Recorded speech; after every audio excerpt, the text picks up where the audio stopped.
Movie की शुरुआत में हमें मतोबो नाम का अफ्रीकन कंट्री दिखाया जाता है, जहां जोला नाम का रिबेलियन लीडर अपने दोस्तों के साथ कहीं जा रहा था।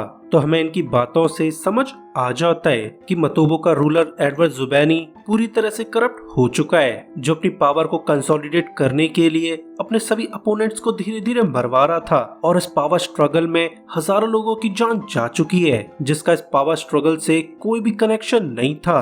तो अब रिबेलियन लीडर जोला जुबैनी को एक्सपोज करना चाहता है। तो ये लोग अपने इन्फॉर्मर से मिलने के लिए स्टेडियम चले जाते हैं, जहां पर उन्हें इन्फॉर्मर के बजाय 3 बच्चे मिल जाते हैं। तो इन्हें देखकर जोला और उसका दोस्त साइमन काफी ज्यादा सरप्राइज थे। तो एक बच्चा रूम की तरफ इशारे करने लगता है, जिसे फॉलो करते हुए जोला और साइमन रूम तक चले जाते हैं, जहां पर बहुत सारी डेड बॉडीज पड़ी हुई थी, जिन्हें देखकर जोला पूरी तरह से भड़क जाता है, क्योंकि ये लोग तो उसके लॉयल सपोर्टर्स थे। तो इनकी डेड बॉडीज को देखकर जोला अलर्ट हो जाता है, क्योंकि वो एक ट्रैप में फंस चुका था। तो ये लोग जल्दी से बाहर जाने लगते हैं, मगर इनकी किस्मत पूरी तरह से फूटी हुई थी, क्योंकि जिन बच्चों ने इन्हें इन्फॉर्मेशन प्रोवाइड की थी वो लोग जुबैनी के लिए काम करते हैं। तो वो लोग अपनी गन निकाल कर जोला और साइमन को भून डालते हैं। यानी ये पूरा एक सेटअप था जहां जुबैनी अपने अपोनेंट्स को खत्म करना चाहता है। वही गनशॉट्स की आवाज सुनकर इनका तीसरा पार्टनर कार से निकलकर भाग जाता है, मगर वो जाने से पहले कुछ पिक्चर्स क्लिक कर देता है, जिसमें ये क्लियर हो रहा था कि जोला और साइमन का खून जुबैनी के लोगों ने करवाया था। जिसके बाद हमें यूएन का असेंबली हॉल दिखाया जाता है, जहां दुनिया भर के डेलीगेट्स भाषण दे रहे थे, मगर सभी की भाषाएं बिल्कुल अलग थीं, जिनकी स्पीच को ट्रांसलेट करने का काम इंटरप्रेटर्स को दिया गया था। और इन्हीं इंटरप्रेटर्स के बीच सिल्विया नाम की लेडी भी मौजूद थी, जो अपना काम बिल्कुल ईमानदारी से करती थी। तो रोज की तरह काम खत्म होने पर सिल्विया घर जाने लगती है, पर तभी उसे एहसास हो जाता है कि वो अपना कुछ सामान ऑफिस में ही भूला ही है। तो वो अपना सामान लेने के लिए वापस चली जाती है, जहां उसे हेडफोन में अजीब सी भाषा सुनाई देने लगती है, जो कि अफ्रीका के कंट्री मतोबो में बोली जाती है। एंड सरप्राइजिंगली सिल्विया इस भाषा को जानती थी, तो उसे इस कन्वर्सेशन का मतलब समझ आ जाता है, जिसे सुनकर वो काफी ज्यादा डर जाती है। साथ ही सिल्विया अपनी जान को खतरा महसूस करने लगती है। तो वो घबराते हुए अपने घर लौट जाती है, जहां वो अपने भाई साइमन को मेल में आज की कन्वर्सेशन के बारे में बता देती है, मगर उसका भाई साइमन तो मर चुका है। साइमन तो वही बंदा है जो रिबेल लीडर जोला के साथ स्टेडियम में गया था। तो हमें फीलिंग्स आने लगती हैं कि ये पूरा इंसिडेंट कोई कोइंसिडेंट नहीं लगता है। अगली सुबह सिल्विया ऑफिस चली जाती है, जहां उसे एक आदमी फॉलो करने लगता है, जो अपनी कार से सिल्विया का स्कूटर ठोककर उसे मारना चाहता था। मगर इस बात का एहसास सिल्विया को भी हो जाता है, जो इस आदमी से अपनी जान बचाते हुए यूएन ऑफिस पहुंच जाती है, जहां पर मतोबन कंट्री के डेलीगेट्स स्पीच दे रहे थे, जिन्हें सुनकर सिल्विया को क्लियर हो जाता है कि मतोबो का रूलर जुबैनी जल्द ही यूएन आने वाला है। तो उसे पूरी कॉन्स्पिरेसी के बारे में समझ आ जाता है, जिस बारे में वो यूएन सिक्योरिटी हेड ली को भी बता देती है कि कल रात मैंने एक कन्वर्सेशन सुनी थी, जिसके हिसाब से कुछ लोग मतोबन रूलर का खून करना चाहते हैं। तो ये बात सुनकर ली पूरी तरह से अलर्ट हो जाता है, जो मीटिंग हॉल को इन्वेस्टिगेट करवाने लगता है। साथ ही उसे एहसास हो जाता है प्रोबेबली रात को बैड गाइज ने सिल्विया को देख लिया होगा, जो अब सिल्विया का खून करना चाहते हैं। तो ली इस मैटर को हैंडल करने की जिम्मेदारी सीक्रेट सर्विसेज को दे देता है, और फिर जल्द ही इन्वेस्टिगेशन के लिए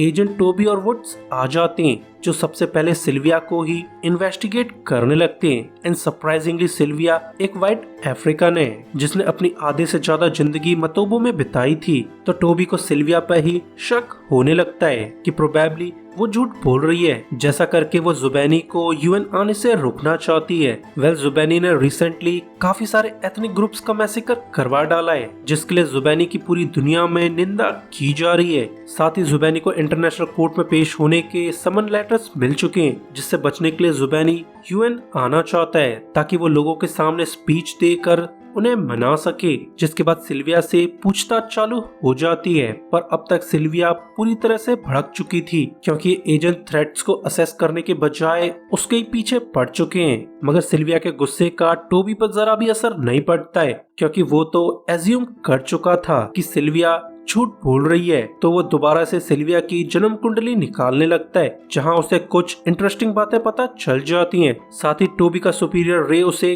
क्लियर कर देता है कि जुबैनी के आने से पहले तुम्हें ये मैटर हैंडल करना होगा, क्योंकि स्टेट ऐसा बिल्कुल भी नहीं चाहती कि जुबैनी का हमारी सॉइल पर खून हो जाए, क्योंकि ऐसा होने से ये एक इंटरनेशनल मैटर बन सकता है। जिसके बाद टोबी जुबैनी के एनिमीज के बारे में रिसर्च करने लगता है, जहाँ दो नाम उसके सामने आ जाते हैं, जो कि और कोई नहीं जोला और उसका दोस्त कुमान थे, जिनमें से जोला का तो खून हो चुका था, और रही बात कुमान की, उसे तो देश निकाला दे दिया गया था, जो अब ब्रुकलिन में मजे से जी रहा था। वहीं सिल्विया को अपने भाई की फिक्र हो रही थी, जिसके बारे में पता लगाने के लिए वो फिलिप को कांटेक्ट करने लगती है। इस बात से बेखबर कि सीक्रेट सर्विस के एजेंट उस पर नजर रख रहे थे। साथ ही सीक्रेट सर्विस उसे विक्टिम के बजाय कल्प्रिट समझ रही थी। वहीं टोबी अपने सुपीरियर रे को इन्फॉर्म कर देता है कि सिल्विया एक मतोबन सिटीजन है, जो सिर्फ 5 साल पहले यहाँ आई थी। जिस बात को सुनकर सीनियर भी अलर्ट हो जाता है, जो सिल्विया का लाइट डिटेक्टर टेस्ट लेने की परमिशन दे देता है। जिस दौरान टोबी को जुबैनी के सिक्योरिटी चीफ से पता चल जाता है कि मतोबो में सिल्विया के पेरेंट्स का खून करवा दिया गया था, एंड सरप्राइजिंगली किलिंग जुबैनी ने करवाई थी। तो ऑब्वियस सी बात है, सिल्विया बदला लेना चाहती है। तो अब टोबी को कुछ भी समझ नहीं आ रहा था, और फिर जल्द ही लाइट डिटेक्टर के टेस्ट का रिजल्ट आ जाता है, जिसके हिसाब से सिल्विया झूठ नहीं बोल रही है। तो ये जानकर टोबी काफी ज्यादा सरप्राइज था, मगर उसे अभी भी गट फीलिंग आ रही थी कि सिल्विया विक्टिम के बजाय एक कल्प्रिट है, जो कि कोई कॉन्स्पिरेसी तैयार कर रही है। क्योंकि टोबी को जुबैनी के सिक्योरिटी चीफ से एक फोटो मिल जाता है, जिसमें रिबेलियन लीडर जोला स्पीच दे रहा था, एंड सरप्राइजिंगली स्पीच के दौरान सिल्विया वहां मौजूद थी, यानी वो भी रिबेल्स का पार्ट रह चुकी है, जो कई साल से जुबैनी को मारना चाहते थे। तो अब टोबी का शक यकीन में बदल जाता है, जिस बारे में वो अपने बॉस रे को इन्फॉर्म कर देता है। मगर अभी भी रे सिल्विया की स्टोरी को कंफर्म करना चाहता था, जिसके लिए वो सिल्विया को बेट की तरह यूज करने लगते हैं। साथ ही वो ये इन्फॉर्मेशन लीक कर देते हैं कि सिल्विया उन आवाजों को पहचान सकती है जो जुबैनी के मर्डर की प्लानिंग कर रहे थे। जैसा करने से सिल्विया की जान खतरे में पड़ जाती है। वहीं दूसरी तरफ सिल्विया एज यूजुअल अपने घर चली जाती है, जहां पर टोबी उसका पहले से इंतजार कर रहा था, जो जोला वाली फोटो दिखाते हुए उससे पूछताछ करने लगता है, जिस बात का सिल्विया जवाब देना नहीं चाहती थी। तो टोबी उसे टॉन्ट करने लगता है कि तुम्हारी जिंदगी नर्क बनाने के पीछे जुबैनी का पूरा हाथ है, जिसे मारने के लिए तुम्हारे पास हर मुमकिन वजह भी है। तो तुम आखिर ये सब क्यों कर रही हो? तुम्हारे तो चुप रहने से ही जुबैनी की मौत हो जानी थी, जिससे तुम्हारा रिवेंज भी पूरा हो जाता। मगर सिल्विया इस बारे में भी बात करना नहीं चाहती थी, तो वो खराब मूड में घर लौट जाती है, जहां उसे किसी मिस्टीरियस पर्सन का कॉल आ जाता है, जो कि सरप्राइजिंगली उसकी विंडो के बाहर खड़ा हुआ था। तो ये सब देखकर सिल्विया काफी ज्यादा डर जाती है, जो फिर जल्दी से पुलिस को बुला लेती है, जो फिर यहाँ आकर घर की तलाशी लेने लगते हैं, जिससे टोबी को क्लियर हो जाता है कि कोई आदमी सिल्विया को हर्ट करना चाहता था। तो ये सब जानकर टोबी गिल्टी फील करने लगता है, क्योंकि शुरुआत से ही उसने सिल्विया को विक्टिम के बजाय कल्प्रिट समझ रखा था। तो एज अ अपॉलजी टोबी उसे डिनर कराने ले जाता है, जहां ये लोग अपने पास्ट के बारे में बातें करने लगते हैं, जिस दौरान सिल्विया को पता चल जाता है कि हाल फिलहाल में टोबी की वाइफ एक कार एक्सीडेंट में मारी गई थी, जिस वजह से टोबी पूरी तरह से टूट चुका है, और इसी वजह से वो सभी से रूडली बिहेव कर रहा था, जिसके लिए सिल्विया उसे माफ कर देती है। और फिर अगले दिन सिल्विया को फिलिप का कॉल आ जाता है, जिसे मिलने के लिए सिल्विया एक पार्क चली जाती है, जहां पर फिलिप काफी ज्यादा दुखी था। तो उसकी हालत देखकर सिल्विया को बैड फीलिंग्स आने लगती हैं। तो फिलिप उसे क्लियर कर देता है कि तुम्हारे लवर जोला को बेरहमी से मार दिया गया है, जो बात सुनकर सिल्विया काफी ज्यादा दुखी थी। तो वो अपने भाई के बारे में भी पूछताछ करने लगती है, जिस पर फिलिप कोई भी जवाब नहीं देता है, क्योंकि वो साइमन के बारे में सिल्विया को बताना नहीं चाहता था। जिसके बाद सिल्विया खराब मूड से घर लौट आती है, जहां पर टोबी पहले से मौजूद था, जो लेडी से पूछताछ करने लगता है। मगर अपने लवर की डेथ न्यूज को जानकर सिल्विया काफी ज्यादा दुखी थी, जो टोबी की बातों का जवाब नहीं देती है। वहीं सीक्रेट सर्विस को काफी इन्वेस्टिगेट करने के बाद पता चल जाता है कि जॉन नाम का बंदा कई दिनों से सिल्विया का पीछा कर रहा था। प्रोबेबली वो सिल्विया को मारना चाहता है। तो वो लोग जॉन की जन्म कुंडली निकाल लेते हैं, जिसे देखकर टोबी अलर्ट हो जाता है। साथ ही वो जॉन को पकड़ने के लिए उसके घर टीम भेज देता है। वहीं सिल्विया कुमान नाम के पॉलिटिकल लीडर से मिलने पहुंच जाती है, जो कि उसके लवर जोला का दोस्त हुआ करता था। मगर अब सिल्विया को शक होने लगा है कि कुमान एक गद्दार है, जो कि असल में जुबैनी के साथ मिल चुका है। तो वो कुमान से पूछताछ करने लगती है, जिस पर कुमान उसे क्लियर कर देता है कि तुम्हारे लवर की मौत का मुझसे कोई भी कनेक्शन नहीं है, जिस बात पर सिल्विया को भरोसा नहीं होता है। एंड सरप्राइजिंगली अगले स्टॉप पर जॉन भी बस में चढ़ जाता है, जो कि ऑब्वियसली कुमान को मारना चाहता था। वहीं टोबी और उसकी यूनिट जॉन के घर पहुंच जाती है, जहां पर काफी सारे बॉम्ब्स लगे हुए थे। तो उन्हें एहसास हो जाता है कि जॉन ही जुबैनी का खून करना चाहता है, जिसकी बातों को सिल्विया ने सुन लिया था।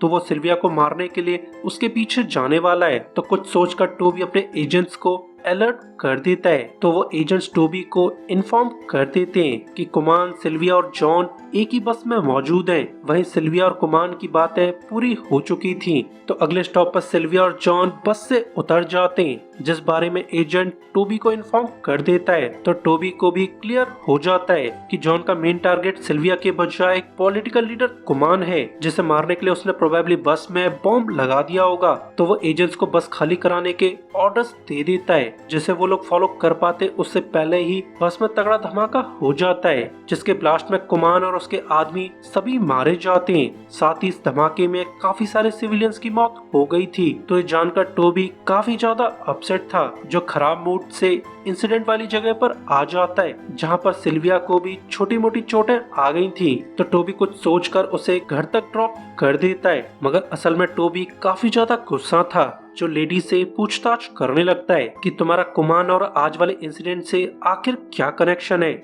जिस बात पर लेडी काफी ज्यादा कंफ्यूज थी। तो टोबी उसे क्लियर कर देता है कि मुझे अच्छे से पता है कि तुम पहले एक आतंकवादी ग्रुप का पार्ट रह चुकी हो, साथ ही तुम्हारे हाथ खून से रंगे हुए हैं। तो लेडी उसे क्लियर कर देती है कि जुबैनी ने मेरे पेरेंट्स का खून करवा दिया था, जिसका मैं हर हाल में बदला लेना चाहती थी, और सिर्फ इसी वजह से मैंने रिबेलियन ग्रुप ज्वाइन किया था। मगर मैं कोई आतंकवादी नहीं हूँ, मैं तो बस बदला लेना चाहती थी। मगर अपने भाई की खातिर मुझे अफ्रीका छोड़ना पड़ा था, जिसके बाद पुलिस को फिलिप की डेड बॉडी मिल जाती है, जिसने न जाने क्यों सुसाइड कर लिया था। तो टोबी उसका सारा सामान सिल्विया को दे देता है, जो ये जानकर काफी ज्यादा दुखी थी। तो वो फिलिप के सामानों की चेकिंग करने लगती है, जिससे उसे पता चल जाता है कि जोला के साथ साथ उसके भाई का खून भी करवा दिया गया है, जिस बात को फिलिप ने पहले सिल्विया से छुपा लिया था। तो ये जानकर सिल्विया काफी ज्यादा दुखी थी, क्योंकि उसके सभी फैमिली, फ्रेंड्स और रिलेटिव्स का खून जुबैनी ने करवा दिया था।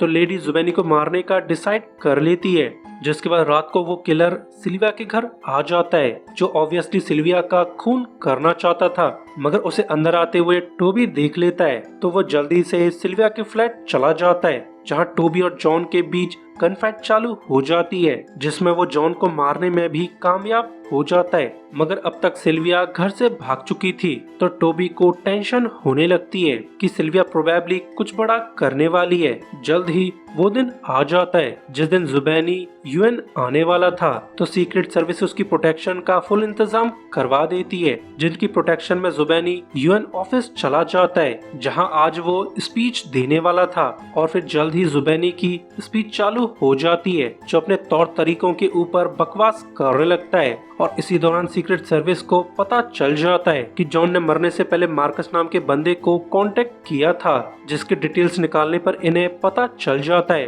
कि मार्कस तो यूएन में एक वर्कर है, जो कि जुबैनी का खून करना चाहता है। वहीं मार्कस ने एक जगह से जुबैनी पर अपनी गन तान ली थी, मगर उसके शूट कर पाने से पहले जुबैनी का सिक्योरिटी चीफ यहाँ आ जाता है, जो मार्कस के काम की तारीफ करने लगता है। यानी ये सारा खून खराबा सिक्योरिटी चीफ करवा रहा था। और इसी समय टोबी को किलर की प्रेजेंस का अंदाजा हो जाता है। तो वो जल्दी से अपनी नजरें दौड़ाने लगता है, जिसे फिर एक ग्लास में होल नजर आ जाता है, जिसे असैसिनेशन के लिए यूज किया जा सकता है। और ऐसा होता भी है, क्योंकि मार्कस इसी होल से अपनी गन निकालकर जुबैनी को मारने के लिए रेडी हो जाता है। मगर जब वो शूट करता है तब उसकी गन जाम हो जाती है, और इसी मौके का फायदा उठाकर सिक्योरिटी चीफ मार्कस का खून कर देता है। तो ये सब देखकर हमें अंदाजा हो जाता है कि ये सारा खून खराबा और असैसिनेशन की प्लानिंग जुबैनी और सिक्योरिटी चीफ ने करवाई थी, क्योंकि वो यूएन ऑफिस में फेक असैसिनेशन प्लान करना चाहते थे। क्योंकि किसी भी पॉलिटिकल लीडर पर असैसिनेशन का अटेम्प्ट हो जाता है तो वो इस असैसिनेशन की वजह से काफी ज्यादा फेमस हो जाते हैं, और जुबैनी भी इसी तरह से फेमस होना चाहता था ताकि वो आने वाले इंटरनेशनल कोर्ट ट्रायल से अपने आप को बचा सके।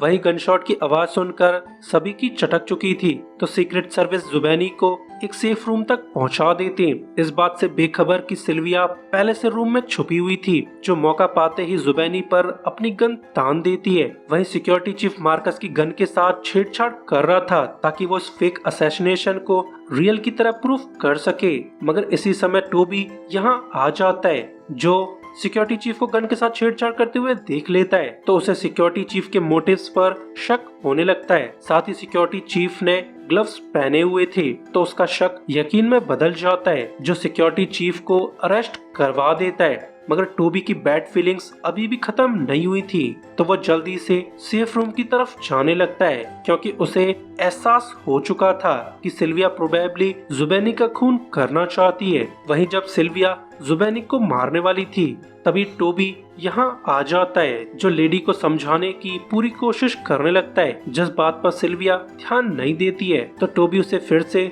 समझाने की कोशिश करने लगती है कि हमने जुबैनी के फेक असैसिनेशन का पता लगा लिया है, साथ ही हमने उसके सिक्योरिटी चीफ को भी अरेस्ट कर लिया है, जो अपनी जान बचाने के लिए जुबैनी के खिलाफ गवाही देने वाला है। जल्दी जुबैनी को अपने किए की सजा मिल जाएगी। तो ये सुनकर सिल्विया हेजिटेट करने लगती है, तो टोबी उसे क्लियर कर देता है कि अगर तुमने इस बंदे को मारा तो तुम्हारी जिंदगी भी बर्बाद हो जाएगी, जिस बात को सुनकर सिल्विया अपना इरादा बदल लेती है। जिसके बाद इंटरनेशनल कोर्ट में जुबैनी के खिलाफ क्राइम अगेंस्ट ह्यूमैनिटी के चार्जेस लगा दिए जाते हैं, जिसके तहत वो पूरी जिंदगी जेल काटने वाला है। और रही बात सिल्विया की, उसे यूएन से बाहर कर दिया जाता है, साथ ही उसे फोर्सफुली मतोबो डिपोर्ट किया जाना है। तो वो टोबी का शुक्रिया करने लगती है, क्योंकि सिर्फ टोबी की वजह से ही सिल्विया आज आजाद है। सो गाइस, वीडियो के लिए लाइक और सब्सक्राइब कर दीजिए, और इसी के साथ ये वीडियो एंड हो जाती है।